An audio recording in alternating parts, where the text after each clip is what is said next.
ये तमाम बातें डिस्कस करते हैं। हमारे साथ मौजूद हैं सीनियर सियासतदान फैसल वोडा साहब, साबिक वफाकी वजीर है, किसी तारुफ के मुताबिक नहीं। वोडा साहब बहुत शुक्रिया। अब वोडा साहब, बात ये 2018 का इंतखाब हुआ, जो कुछ हुआ उसके बाद इमरान खान साहब की हुकूमत आई, आप भी हुकूमत में थे। अब बात ये 2024 है, इंतखाब हो गया। मैंने जिस तरह कहा, आज आसिफ जरदारी साहब सदर मुंतखब हो गए, शहबाज शरीफ साहब वज़ीर आज़म हैं, मरीम नवाज शरीफ साहब वज़ीर आला पंजाब हैं, और भी बाकी वज़रा आला बन गए हैं। सवाल ये है कि क्या आज की हुकूमत, आज का सियासी निज़ाम, इस पर भी उतनी ही बड़ी मोहर है एस्टैब्लिशमेंट की जितनी 2018 में थी, या आज ज़्यादा है पहले से आपके नज़दीक? बहुत शुक्रिया मुनीब साहब। देखिए, सबसे पहले तो ये कि जो आपने तज्जिया किया वो खुद सेल्फ एक्सप्लेनेटरी था।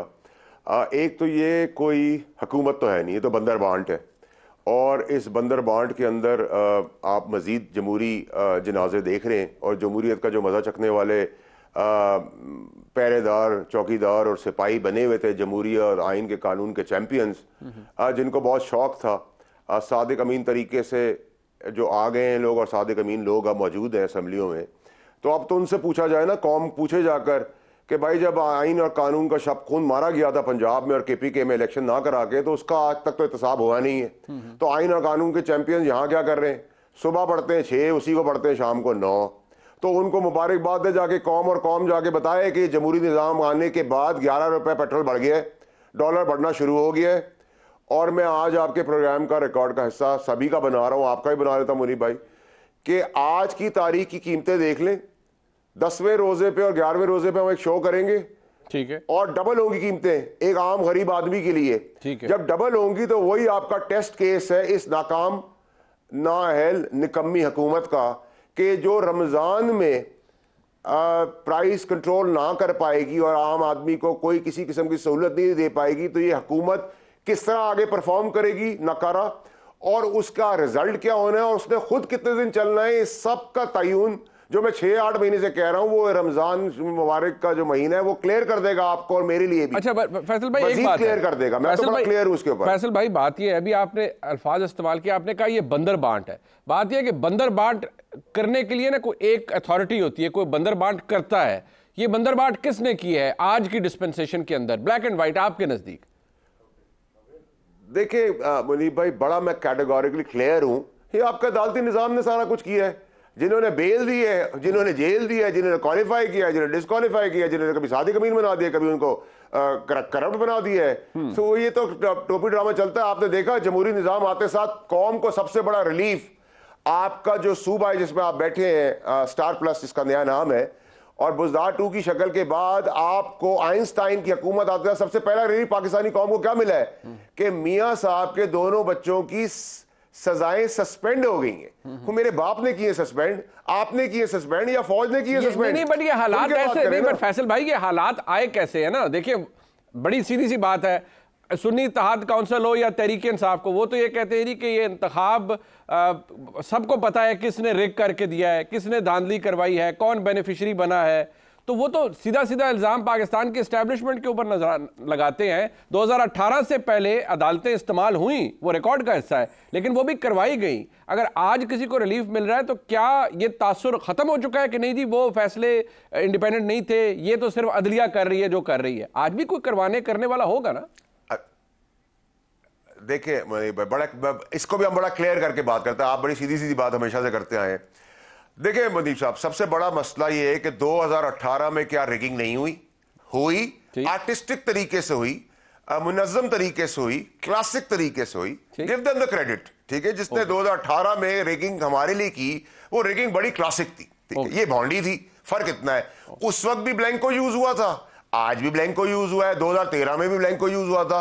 2007 और 13 के केसेस इलेक्शन के, वो आज भी कोर्टों में कहीं ना कहीं चल रहे हैं। सूरी साहब का एग्जांपल आपके पास है, ठीक है जी। अच्छा, अब आ जाते हैं हम कि हम बड़ी आसानी से कहते हैं कि जी फौज या एस्टैब्लिशमेंट इस पूरी कार्रवाई के पीछे। मेरा सवाल यह है कि 44 साल के बाद आपने ये बताया जो हमारे पैदा होने से पहले हमें पता था कि भुट्टो साहब के ऊपर एक अदालती कत्ल हुआ है, ठीक है। 44 साल बाद आप ये बता रहे हैं कि कत्ल हुआ और डिक्टेटर उसमें शामिल था और डिक्टेटर को हमने बड़ा बुरा भला कहा। तो कुछ अशराफ, कुछ समराइज्ड समरी स्टोरी उस जज के बारे में भी तो लिखी जाए कि 44 साल पहले वो क्या बेहसी और बेशर्मी का काम किया जो इस जगह पे बैठा था। ठीक है, उसका कोई जिक्र नहीं है। ठीक है, उसके ऊपर कोई अलामती भी सजा नहीं है। ठीक है, अच्छा अब आप कहते हैं कि जी अदालतें जो है वो किसी के कहने पे तो नहीं करी, तो अदालतें खड़ी हो जाए और कहे हमसे ये करवा रहे, तो हम कहेंगे ठीक है जी, हम उनके आगे आगे खड़े हो जाते हैं। वो ये भी नहीं कहना चाहते, वो ये भी नहीं कहते। अच्छा, आधी कोर्ट्स उनके खिलाफ फैसले दे रही हैं एस्टैब्लिशमेंट के, तो फिर ये मिक्सचर जो, अब मैं आपको इसको समराइज करके आता हूं हो क्या रहा है और हुआ क्या है।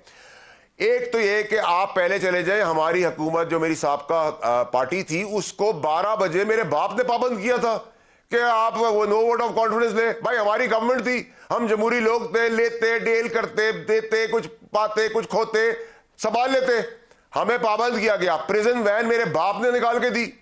उसके बाद जब हमारा तख्ता उलट गया और पॉपुलैरिटी वेव आ गई, उससे पहले आप याद रखें कि आपके ऊपर, खान साहब के ऊपर धमकाने की भी को केस चल पड़ा कि जज को धमकाया है। अब जब पॉपुलैरिटी वेव आई तो पलटी खा गए आप सारे के सारे। जहां सजा देनी थी वहां जजा देनी शुरू कर दी, जहां जजा देनी थी वहां सजा करना देनी शुरू कर दी। तो टोपी ड्रामा कौम क्या है खुल के रखे, इस मुल्क के अंदर अदालती निजाम ही नहीं है। आपने कहा नेम और शेम करना चाहिए जिन जज साहिबान ने ये किरदार अदा किया, बिल्कुल ठीक है, लेकिन मैं दोबारा सिर्फ ये मैं जरूर कहना चाहूंगा कि कोई खुद से कुछ नहीं कर रहा होता, बहुत सी जगह पर लोगों को करवाया भी जाता है अपनी शख्सियत की कमजोरी की वजह से, कमजोर कैरेक्टर की वजह से, कॉम्प्रोमाइजिंग पोजीशन की वजह से कोई खुद को कॉम्प्रोमाइज कर जाए तो वो अलग बात है। ठीक है, वो आप ठीक कह रहे हैं, बट अगर मैं इस पे आपको अगर इस बात पर लाऊं, इस वक्त जो सूरत हाल है, अगर पिछले 1 साल के अंदर, मतलब तकरीबन हम 10 महीने हो गए 9 मई को, और 10 महीने के अंदर क्या आप ये समझेंगे कि ये पूरी की पूरी अदलिया की जिम्मेदारी है कि वो 9 मई के अंदर जो लोग मुलव्विस थे वो प्रोसिक्यूट नहीं हो सके, लोगों को सजाएं नहीं हो सकी? मैं मिलिट्री कोर्ट्स की बात नहीं कर रहा, मैं आम कोर्ट्स की बात कर रहा हूं। तो क्या ये नालायकी सिर्फ जज साहबान की है या प्रोसिक्यूशन की भी है, या जिन्होंने एविडेंस देने थे उनकी भी है, या उनकी भी है जिन्होंने JITs बनवाई थी? मुनीफ साहब देखिए, मैं कभी इस टॉपिक पे मैंने बात की नहीं है, लेकिन आज मैं थोड़ी सी सरसरी बात आपके प्रोग्राम के तवज्जो से कर लेता हूं। अभी तो मैंने ये बात नहीं कही है कि वो कौन से तोप तुरम खान जज थे जब इमरान खान साहब इस धरने को लेके चल पड़े थे और उनका फोन आया था उस कंटेनर के अंदर, और उस कंटेनर के अंदर क्या बातें होती। उस वक्त तो मैं खान साहब की पार्टी का, उस 4 की कोर कमेटी का उनका राइट हैंड मैन था। तो जिस दिन मैंने वो खोल दिया तो आज के अदालती निजाम के ऊपर भी बहुत सारे सवालात खड़े हो जाएंगे। मैं बहुत जिम्मेदारी से ये बात कर रहा हूं। अभी तो मैं आपसे, अब मुझे आप ये बात बताएं कि उस टाइम पर उस खिलवाड़ के अंदर कौन कौन थे, उस खिलवाड़ को रिवर्स करने में कौन कौन थे। ये क्यों नहीं कर रही भाई कोर्ट? आप फायज ईसा साहब हैं, बहुत ब्लंट, ईमानदार, नेक नियत नजर आते हैं और उनकी शख्सियत भी ब्लंट है। मैं तो एक्सपेक्ट कर रहा हूं कि वो इसको भी प्रूव करें। मैं तो उनको सिर्फ इशारत में बता ही सकता हूं ना, प्रूव करना तो उनका काम है।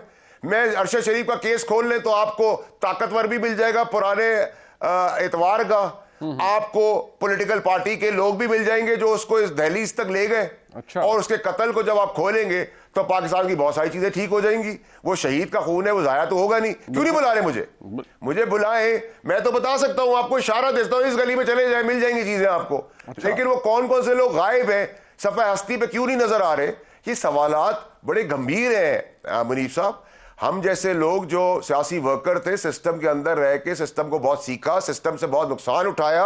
अब सिस्टम के अंदर you stay in the with in the system and play with the system वाला खेल है। बट एक बात सीख ली है। अच्छा, बट मुझे ये बताएं, अभी आपने कहा पंजाब के सूबे के हवाले से वजीर आला अब मरियम नवाज शरीफ साहिबा हैं, आपने कहा कि इसका सूबे का नाम पता नहीं स्टार प्लस हो जाएगा और यहाँ पर ये सब कुछ चल रहा है। बस इशू ये है कि ये जो सब कुछ हो रहा है, मरियम नवाज शरीफ साहिबा वजीर आला बन चुकी हैं, आपको लगता है, frankly hands on your heart, आप भी खुली बात करने के आती हैं, आपको लगता है कि ये एस्टैब्लिशमेंट की मर्जी से नहीं हो रहा? शहबाज शरीफ साहब एस्टैब्लिशमेंट की मर्जी से वजीर आजम नहीं बने, जरदारी साहब एस्टैब्लिशमेंट की मर्जी से सदर नहीं बने। देखिए मुनीफ साहब, मैं आपकी इस बात के ऊपर कोई डिनायल नहीं दूंगा। मैं आपको ये बताऊंगा कि 6 महीने पहले तो एस्टैब्लिशमेंट को भी नहीं पता था कि जरदारी साहब प्रेसिडेंसी की तरफ होंगे। हमने तो 6 महीने पहले आपको बता दिया था, एनालाइज करके प्रिडिक्ट कर दिया था कि तस्वीरें नजर आ रही हैं एग्जैक्टली 4-5 मंथ्स बिफोर टाइम। बिल्कुल ठीक। What I am saying is कि ऐसा नहीं है कि सर एस्टेब्लिशमेंट के हाथ में या एस्टेब्लिशमेंट हर चीज खुद प्लान कर रही है। देखिए, लेकिन अगर आप ये कहें कि थर्ड वर्ल्ड कंट्री के अंदर एस्टेब्लिशमेंट का रोल नहीं है तो ये बच्चों वाली बात होगी। एस्टेब्लिशमेंट का रोल हर थर्ड वर्ल्ड कंट्री के अंदर है, बल्कि फर्स्ट वर्ल्ड कंट्री के अंदर भी, वेस्टर्न वर्ल्ड के अंदर भी एस्टेब्लिशमेंट का एक बड़ा भरपूर रोल है। आप ये कहें कि उस निज़ाम के तहत एक आदमी आ गया, उसकी एक्सेप्टेंस और रिजेक्शन के अगर नहीं है उसके अंदर वो, तो नेचुरली जब सिस्टम ने ला के आपको, देखिए ना, मेरा तो मुनीब साहब बड़ा क्लियर स्टांस है कि आप बेल ना दें और जेल दे दें और कोई जेल से छुड़ा के अपनी जीप में बिठा के मीनार पाकिस्तान ले जाए तो हम उस जीप के आगे आके खड़े हो जाएंगे। लेकिन आप ये बार बार नहीं कह सकते पर्दे के पीछे कोई है वो मुझसे करवा रहा है, तो बेबी बच्चे, तो जब पर्दे के पीछे कोई है तो निशान लेके दो, ये पीछे खड़ा हुआ है मेरे। ठीक है, बट आप मुझे सिर्फ ये बताएं कि अब इस वक्त बहुत से नए चेहरे तहरीक इंसाफ के हिमायत याफ्ता पार्लियामान के अंदर आए। अब जो बात एक नए एमएनए हैं शेर अफजल मरमत, मैं सिर्फ उनका आपको क्लिप सुनाऊंगा, वो इमरान खान साहब से मुताल्लिक है। वो क्या कह रहे हैं एस्टेब्लिशमेंट से मफाहमत या डील के हवाले से, ज़रा सुन लीजिए। असद कैसर साहब हो, वो कहते हैं नहीं, इदारे कॉम्प्रोमाइज़ हो चुके हैं, अगर कानूनी रिलीफ ना मिला तो ईद के बाद सड़कों पे आएंगे। एस्टेब्लिशमेंट से मुज़ाकरात के हवाले से जब उनसे सवाल किया जाता है इसी जगह शेर अफजल मरमत साहब से हमारे भाई शाहजेब खानज़ादा के प्रोग्राम में, तो वहाँ भी उन्होंने कहा जी कि हम वहीं पर खड़े हैं जहाँ 9 मई की रात को खड़े थे। मुझे बताइए कि तहरीक इंसाफ का या इन तमाम मेम्बरान का, इन तमाम साहिबान का फ्यूचर क्या है आपके नज़दीक फॉर दैट मैटर? देखिए मुनीफ साहब, ये तो एक तो तहरीक इंसाफ की जो मौला झट की सियासत है ना, उसमें तो वो चांद पे हुकूमत बना सकते हैं। और ये वही जो ऐसे आइंस्टाइन के साहबजादे ने किसी पार्क के अंदर इजलास बुला लिया था, वो इजलास बुलाएंगे पीटीआई वाले, इधर बैठेंगे उधर बैठेंगे, वो अपनी एक घर घर की पैरल ड्रामेटिक गवर्नमेंट चलाएंगे, उनका प्रेसिडेंट भी होगा, उनका प्राइम मिनिस्टर भी होगा, CM, I really don't know. So future तो लुक्स वेरी ब्लीक। 9 मई के ऊपर बड़ी सख्ती होने वाली है, उसका ट्रायल बड़ा तेज़ी से आगे बढ़ने वाला है, उसके अंदर कोई तरमीम की ज़रूरत पेश आनी भी चाहिए और आ भी जाएगी। Having said that, as of now हतमी तो कोई चीज़ नहीं है। जब एक आदमी मुल्क से जा सकता है और वापस वाइट होकर आ सकता है तो फिर हतमी तो कोई चीज़ दुनिया में नहीं है। लेकिन अगर आप मुझसे आज की बात करेंगे तो ना कोई इंसानी और कानूनी तौर पर तो मुझे कोई ढील और डील होते हुए नजर नहीं आ रही, ना ही कोई ऑफर हुई है। ऑफर का इंतजार जरूर है लेकिन हुई नहीं है, और इसका कोई चांस आने वाला मौजूदा वक्तों में तो मुझे नजर नहीं आ रहा। और अगर ऐसा कुछ 1% भी हुआ तो I will be the first man to inform everybody, क्योंकि वो एक ऐसी चीज़ है जो आई एम श्योर कि मेरे पास 1 घंटा भी लेट नहीं होगी। अच्छा। और अगर कोई गुंजाइश ऐसी बनने की पोजीशन, जैसे अभी इन्होंने अपना आपको थोड़ा सा डिस्टेंट किया है प्रोपेगेंडा कैंपेन से, अच्छा साइन है। और वो उसके अब जो 9 मई के हवाले से ना इंटरेस्टिंग डायमेंशन है इसकी, जो असद कैसर साहब ने रिसेंटली कहा है, उनके नज़दीक 9 मई किसने किया है, जरा ये भी सुन लीजिए। मोहसिन नकवी साहब, फैसल बॉडा साहब, आपको भी पता है वो बड़ी बासर शख्सियत है, हम आपके भी दोस्त हैं, आप जानते हैं उन्हें, सबको जानते हैं आप। मोहसिन नकवी साहब वज़ीर आला पंजाब रहे, निगरान, बड़ी बासर शख्सियत है, बड़ा काम उन्होंने किया।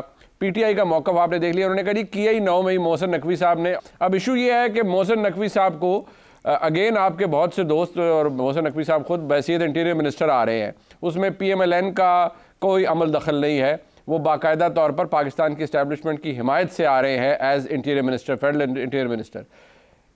इस माइंडसेट के साथ where do you see the things going कि पीटीआई कह रही है कि भूल जाएं फिर अगर आप मोहसिन नकवी को एज इंटीरियर मिनिस्टर आ रहे हैं, कोई मफाहमत नहीं होगी। देखिए मुनीब साहब, एक तो ये कि इंटीरियर मिनिस्टर का जो डोमेन है वो 28 किलोमीटर का है with in Islamabad, number 1। Number 2 ये कि it is a very insensible thing कि मोहसिन नकवी जो है वो कोई सुपरमैन तो है नहीं जिन्होंने 9 मई का वाकया प्लान भी कर दिया और एग्जीक्यूट भी कर दिया। मूवी तो बन नहीं रही थी, या कार्टून कैरेक्टर्स का तो कोई काम नहीं है। तो आप इल्ज़ाम ज़रूर लगाएं, लेकिन ऐसा इल्ज़ाम लगाएं जिसके अंदर कोई सदाकत या कोई सेंस समझ में आए। जैसे आज मैं सुन रहा था पीटीआई का कोई बोल रहा था कि जी मेरे कत्ल के लिए जी मरियम साहिबा ने जो है $1 लाख दे दिया जंदाल साहब। अब देखें अब मेरा बड़ा इख्तलाफ है बुज़ा 2 के साथ। सियासी तौर पर, लेकिन ये भौंडा इल्ज़ाम है ना, ये भौंडा इल्ज़ाम का कोई फ़ायदा नहीं है। लास्ट क्वेश्चन, आपने अभी जो पंजाब की वज़ीर आला हैं, आपने उनको पहले दिन से ही बुज़दार 2 कहना शुरू कर दिया। डे इन डे आउट, मतलब 7, 8, 10 दिन हुए उनको वज़ारत आला संभाले हुए। आपने इतना क्विकली कैसे ये नतीजा निकाल लिया कि वो बुज़दार 2 साबित होंगी या वो डिलीवर नहीं कर पाएंगी? आपने स्टार प्लस नाम भी रख दिया, क्यों? मतलब मॉडर्न डे एंड एज है, यहाँ सोशल मीडिया एक बड़ी वाइब्रेंट चीज़ है, तो ये कोई इनहेरेंट बायस मुझे नज़र आता है आपका अगेंस्ट मरीम नवाज शरीफ साहिबा।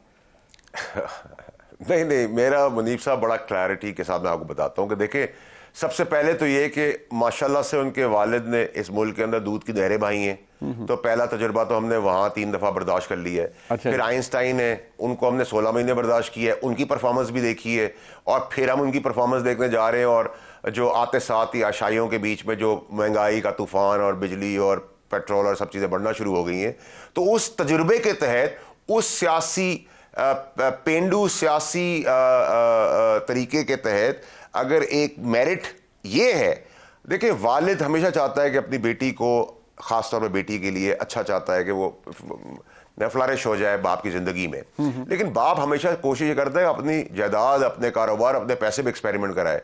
पाकिस्तान किसी के बाप का मुल्क नहीं जिसके ऊपर एक्सपेरिमेंट हो रहा है टैक्स पेयर्स के ऊपर। ये तो हर सियासी जमात का अपना इस्तेकाक है ना, उन्होंने वोट लिए, वो इलेक्ट हुई हैं, उनके वालिद की मर्जी है, पार्टी की मर्जी है, वो उन्होंने वज़ीर आला बन गई हैं। अब ये तो वालिद के ऊपर या पार्टी के ऊपर है ना, ये हमें अच्छा लगे, बुरा लगे, आपको लगे, मुझे लगे, बट अगर तो डिलीवरी करके कोई बुरा बने तो वो तो और बात है कि डिलीवरी नहीं कर पाए। 8 दिन के अंदर आपने कह दिया, ये थोड़ा सा अजीब साउंड करता है।